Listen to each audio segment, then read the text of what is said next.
Hi, welcome back to Master Your Science channel. Tinokuchingamidzai to Master Your Science channel. Siyaliyamukela ku Master Your Science channel. We are continuing with topic 2 of the IGCSE chemistry, atoms, elements and compounds.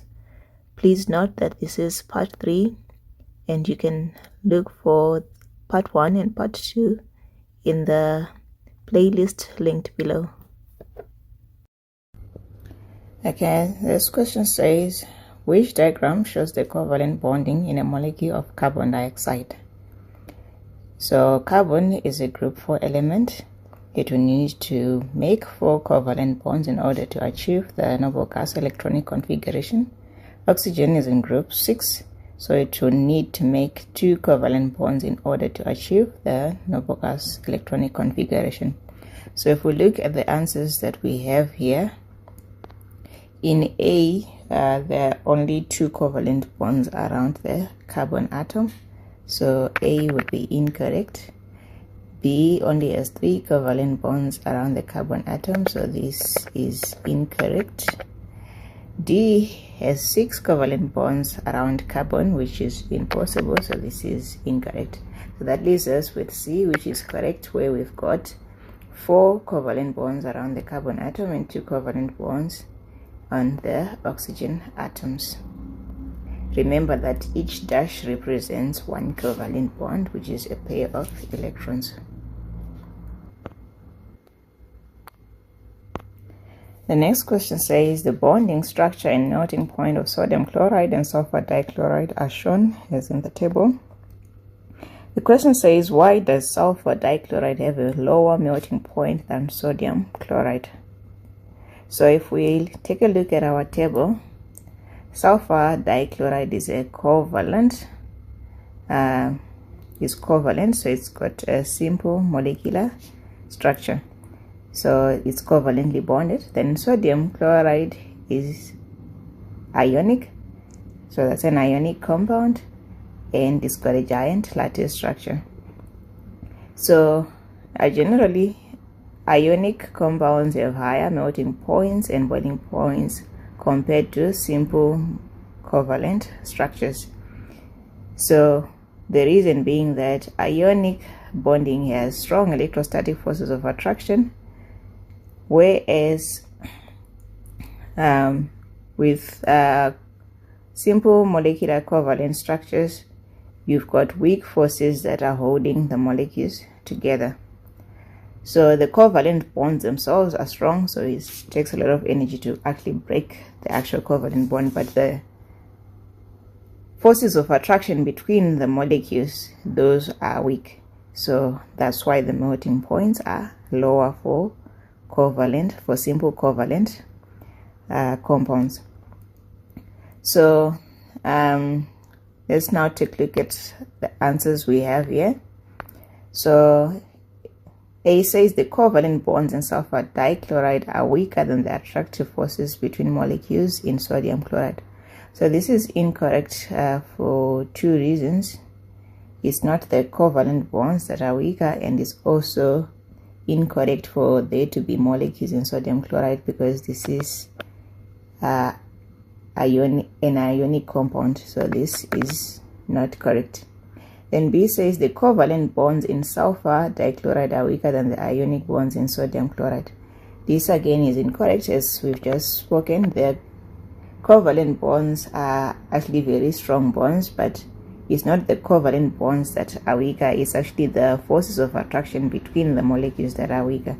So that makes B incorrect.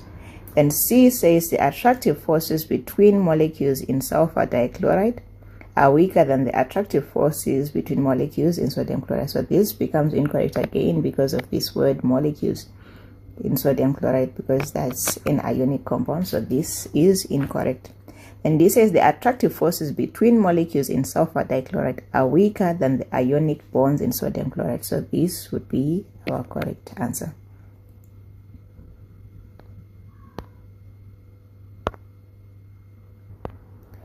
The next question says sulfur forms 2 chlorides, P and Q.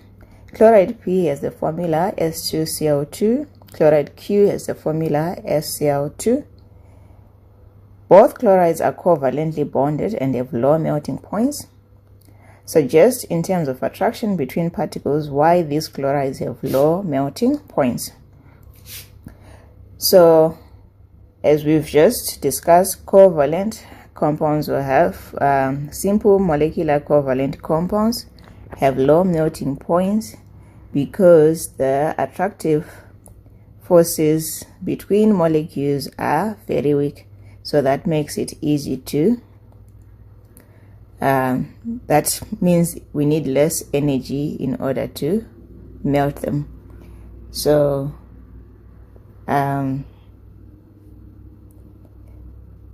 so they are weak forces of attraction between molecules.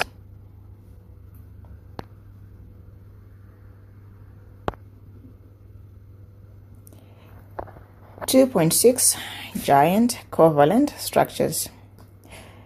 According to the IGCSE Cambridge syllabus for examination from 2026 to 2028, by the end of this topic, you should be able to 1. Describe the giant covalent structures of graphite and diamond. 2. Relate the structures and bonding of graphite and diamond to their uses. 3. Describe the giant covalent structure of silicon 4 oxide. 4. Describe the similarity in properties between diamond and silicon 4 oxide related to their structures. Okay, this question says the structures of diamond and graphite are shown. Which statement about diamond and graphite is correct? So before we take a look at the answers, so from these two structures, the first one would be the structure of diamond, and then this second one would be our graphite. So these two structures show a strong covalent bonds between carbon atoms. So both diamond and graphite are made from carbon. So they are both two forms of carbon. So carbon has strong covalent bonds between carbon atoms, and it has 4 covalent bonds around each carbon atom. Whereas with graphite, it has 3 covalent bonds around each carbon atom. So that leaves the extra electrons that are not used for bonding to be mobile in between the layers. So as you can see with graphite, you've got a layered structure, and then in between these layers you have mobile electrons. So those are, you can call them mobile or delocalized electrons. Whereas with diamond, because each carbon has 4 covalent bonds around it, there are no delocalized electrons in the structure of diamond. So diamond forms a tetrahedral structure which is rigid. Then graphite is a layered structure, and these layers are able to move past each other. So that gives so there's 2 things about graphite. Because it's got delocalized electrons, it's able to conduct electricity. Diamond does not have delocalized electricity, so it delocalized electrons, so it is not able to conduct electricity. Then graphite has a layered structure, so the layers are able to move past each other, and that gives it that allows it to be used as a lubricant. But diamond is firm and rigid. Then going back to our question, it says which statement about diamond and graphite are correct. So the first statement says diamond and graphite contain strong covalent bonds between carbon atoms. This is definitely correct. As we've said, these are 2 forms of carbon and they contain strong covalent bonds between carbon atoms. Then diamond and graphite have delocalized electrons. So this is incorrect because only graphite has delocalized electrons. Then diamond and graphite have layered structures. This is incorrect again because only graphite has layered structures. Then diamond and graphite have low melting points. This is incorrect because giant covalent structures actually show high melting and boiling points. This question says the structures of 3 substances are shown. Which substances are hard and they have a high melting point? So let's identify the substances we have here. So number 1, we can see there's a layered structure there, so that would be graphite. Then number 2, we are seeing a tetrahedral structure with the same type of atoms bonded with 4 covalent bonds around each atom, so that's our diamond. Then for 3, we are seeing again a tetrahedral structure, but there are 2 different kinds of atoms that are bonded there, so this would be our silicon 4 oxide.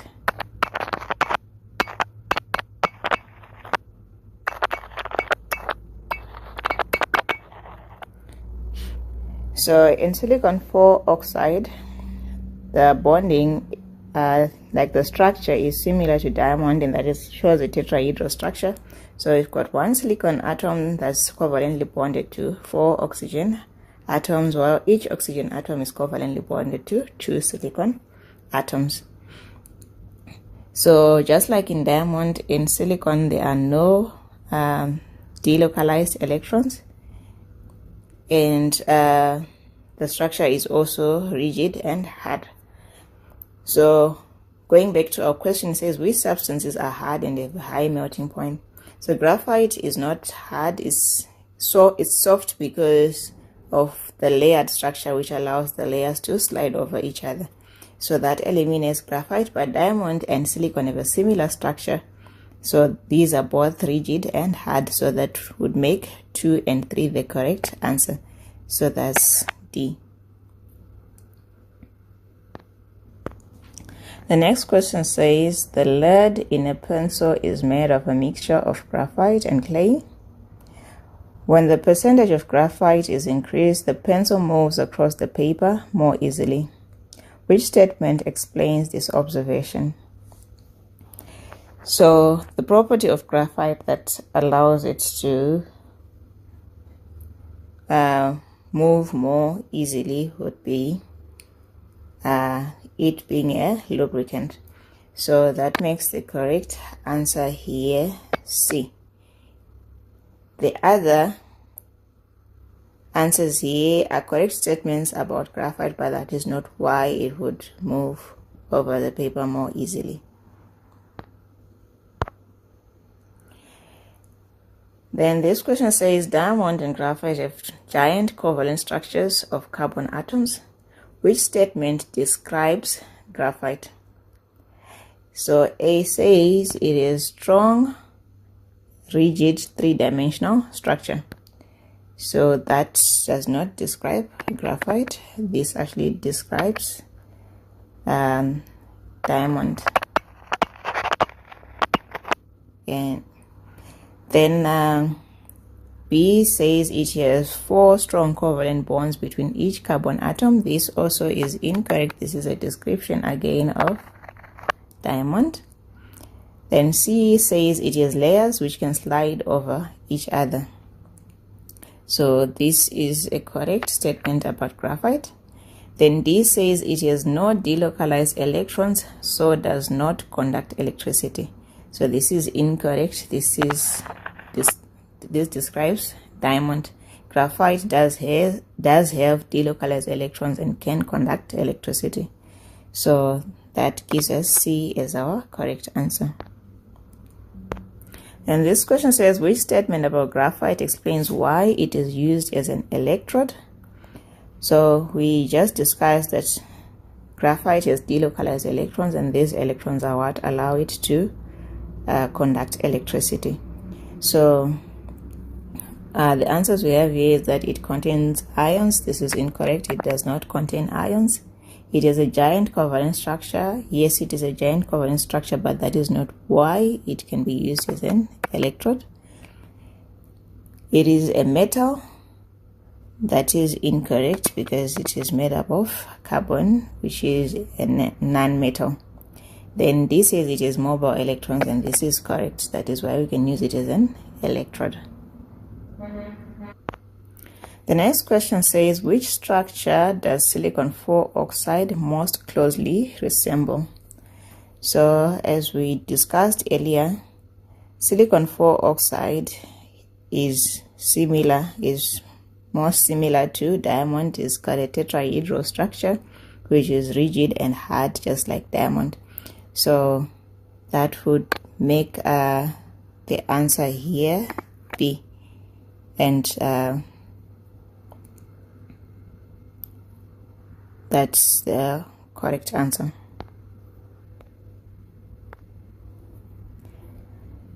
And this question says, information about 4 substances W, X, Y, and Z is shown.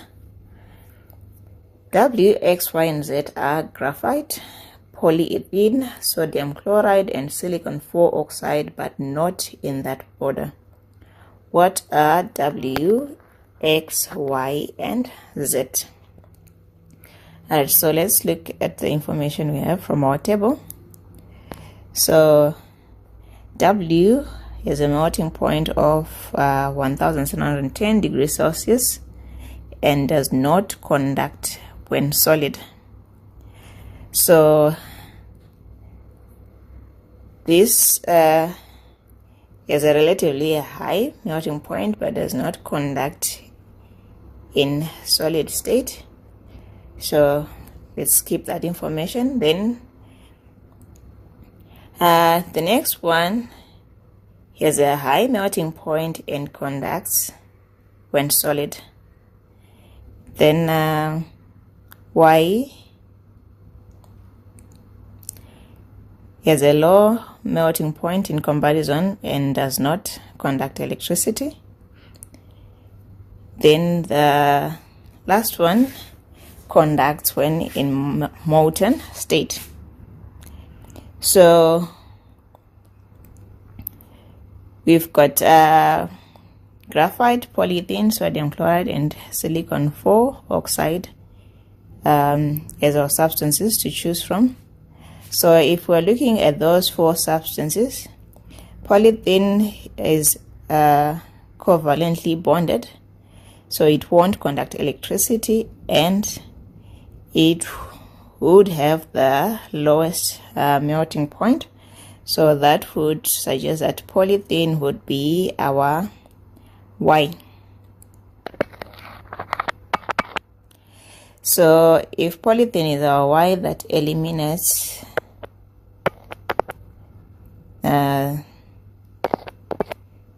A and C from our answers. And then from the 3 substances, we've got graphite, sodium chloride, and silicon 4 oxide. So graphite and silicon 4 oxide are giant covalent structures, so they'll have relatively high melting points.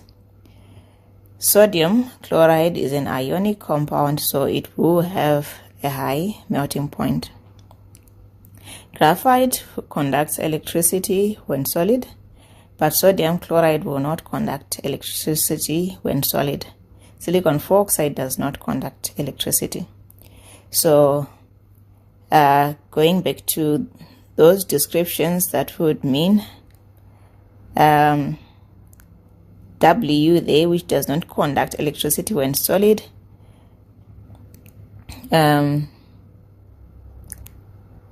that would suggest that that would be our sodium chloride. And then X conducts when solid, that would suggest it to be our graphite. And then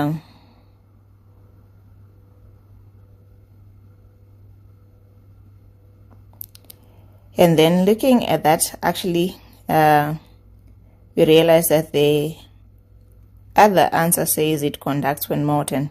So sodium chloride will not conduct when solid, but it does conduct when molten. So that actually then suggests that this is not sodium chloride, but this actually would be sodium chloride, which is our Z.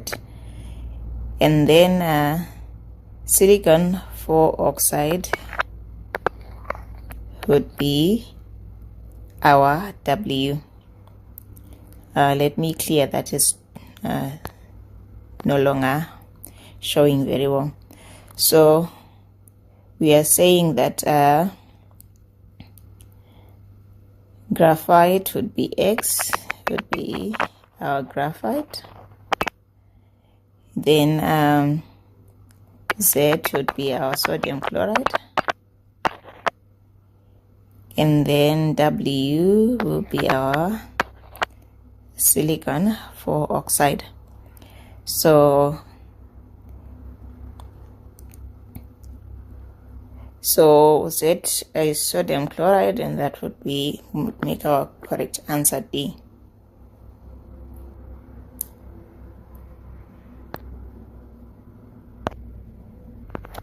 Section 2.7, metallic bonding. According to the IGCSE Cambridge syllabus for examination from 2026 to 2028, by the end of this topic, you should be able to, number 1, describe metallic bonding as the electrostatic attraction between the positive ions in a giant metallic lattice and a sea of delocalized electrons. And number 2, explain in terms of structure and bonding the properties of metals. Right, remember the questions are all taken either from past exam papers or the specimen paper. So this question says lithium, sodium, and potassium are group 1 elements. So these are metals. Group 1 elements are metals.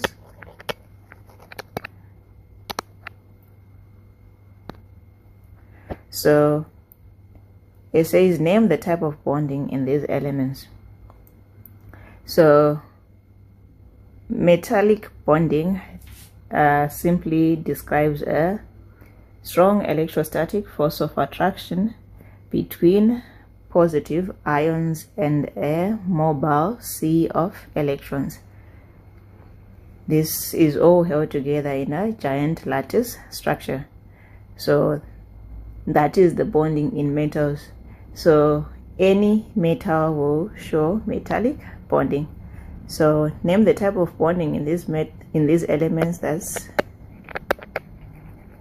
metallic bonding.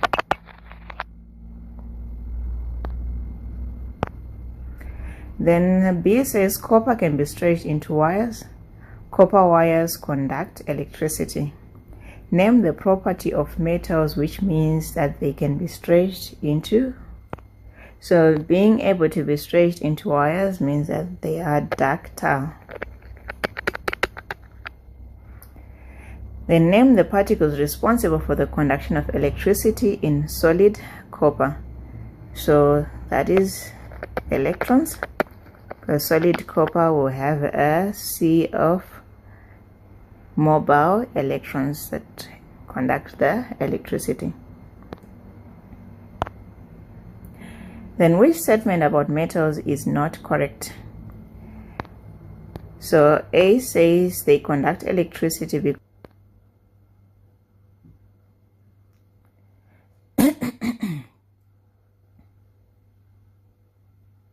right, which statement about metals is not correct? Right, so they conduct electricity because delocalized electrons can move throughout the metal, so that one is a correct statement. Then B, they consist of layers. They consist of layers of atoms that can slide over each other. So strictly speaking, these would be ions because you have positive ions that can now slide over each other in a sea of delocalized electrons. Then C says they have a giant lattice of oppositely charged ions in a sea of delocalized electrons. So this is incorrect. They are not oppositely charged ions. so that makes that not correct. Then D says they have a giant lattice of positive ions in a sea of delocalized electrons. So this one is also a correct statement. So the correct answer here would be C, but this is technically not correct. This should be ions.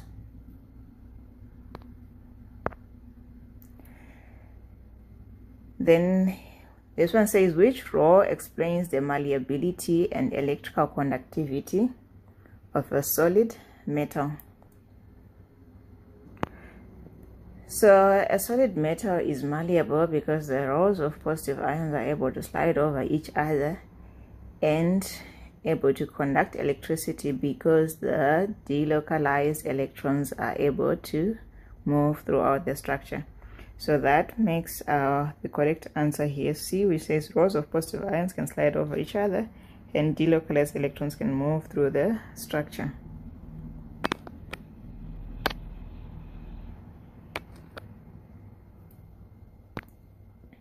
Thank you for listening, and I hope you found this very useful.